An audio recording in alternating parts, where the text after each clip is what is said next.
Witch Hazel.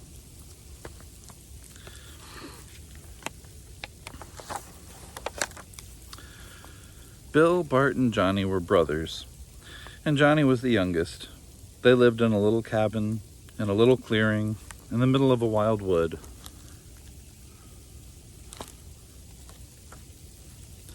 While Bill and Bart worked the clearing with pick and plow and a two-man saw, Johnny ran wild in the wild wood.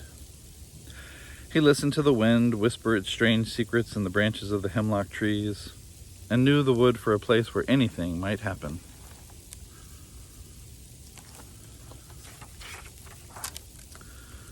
When spring came, Bill and Bart plowed a patch of corn, one pulling and one pushing. Johnny wanted to help. "You're too little," said Bill. "You're too young," said Bart.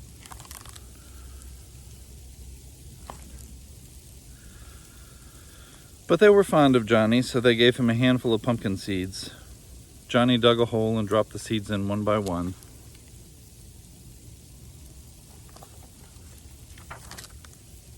The older boys forgot about Johnny's seeds, but Johnny didn't forget.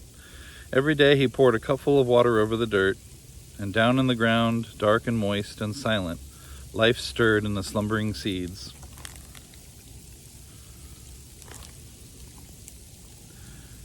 When a narrow vine fingered its pale way into the sunshine, Johnny wanted to make a scarecrow.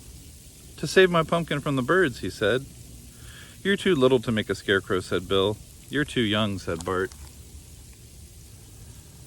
There's a common theme here. But they were fond of Johnny, so they cut a big branch from a witch hazel bush and stuck it deep in the ground. "Put a pair of overalls on it," said Bill. "It'll do for a scarecrow," Bart agreed.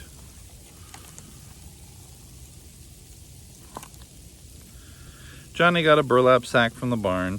In a corner of the loft, inside a dusty trunk, he found a gingham dress and an old bonnet.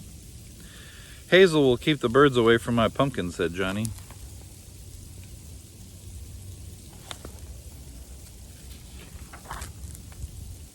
The vine grew, twining and twisting its way around the scarecrow. When big creamy blossoms opened up on it, the birds helped themselves. There was only one pumpkin, and it was hidden by a fold of faded gingham. Maybe that's why the birds missed it. "Only one pumpkin," said Bill. "That scarecrow couldn't scare a butterfly." "You should have used overalls," Bart agreed. But Johnny said, "Hazel saved the best one."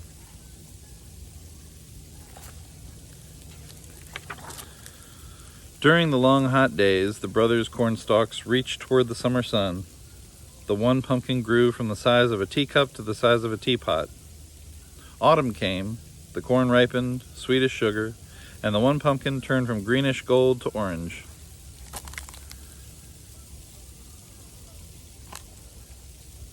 Bill and Bart piled a cart high with corn and made ready to take it to the harvest fair. Johnny wanted to go too. "You're too little," said Bill. "We won't be home till morning." "You're too young," Bart said. "Maybe next year."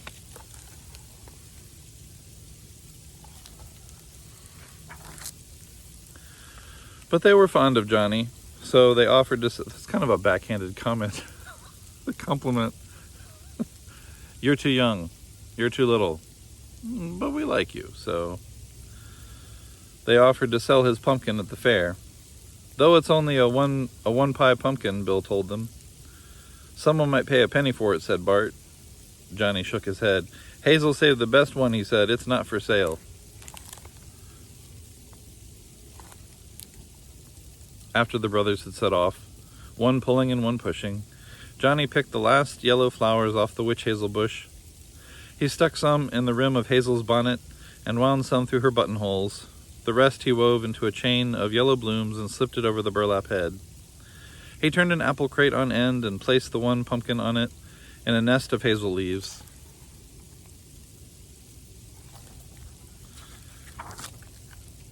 Johnny sat in the soft dust of the garden.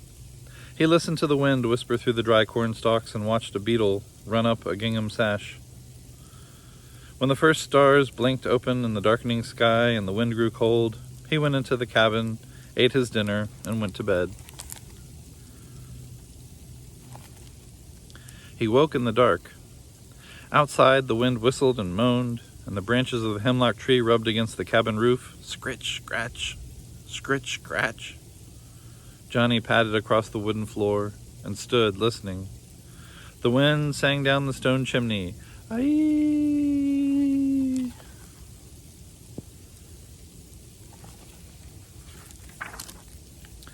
He pulled open the heavy oak door and stepped outside. Stars glittered in the moonless sky as if the night itself had a million eyes. Aye, sang the wind, and the black shapes of hemlocks bent and bowed like shadowy dancers. Johnny picked his way barefoot across the dark clearing into the garden.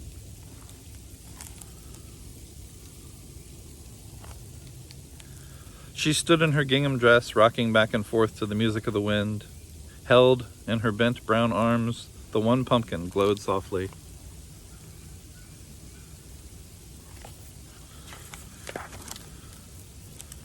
As Johnny watched, hidden among the cornstalks, Hazel tossed the orange globe into the air. It arced slowly upward through the black sky and hung like a lantern among the stars.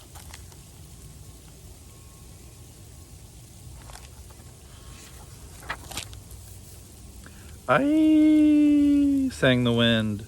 Aye. And Hazel held out her crooked arms. Dipping, swaying, bowing, turning, she danced beneath the pumpkin moon. Johnny watched until his eyes grew heavy and his head sank down upon his knees, while the orange moon turned slowly among the stars. He felt himself lifted and carried, and laid at last in his own bed. Something rough like burlap brushed his cheek, and he smelled the spicy odor of witch hazel blossoms.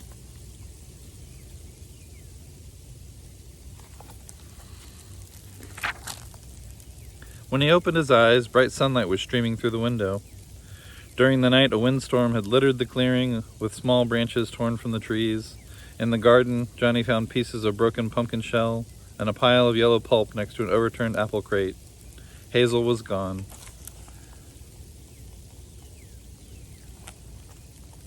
Johnny picked a handful of seeds out of the stringy pumpkin pulp. He dropped the seeds one by one into a hole and covered them with dirt.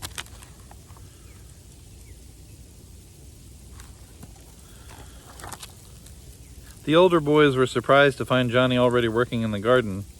"Johnny's growing up," said Bill. "He'll be old enough to go to the fair next year," Bart agreed. "But there'll never be another harvest fair like this one. You should have seen it, Johnny. The biggest harvest moon you ever saw rose right over the fair."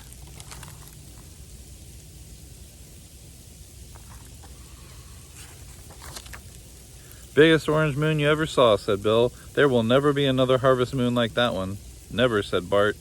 He patted Johnny on the shoulder.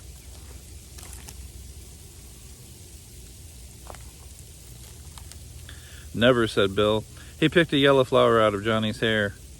Johnny only smiled. He was fond of his brothers and didn't like to tell them they were wrong. A sudden gust of wind shivered the branches of the witch hazel bush, and under the ground the pumpkin seeds waited for spring.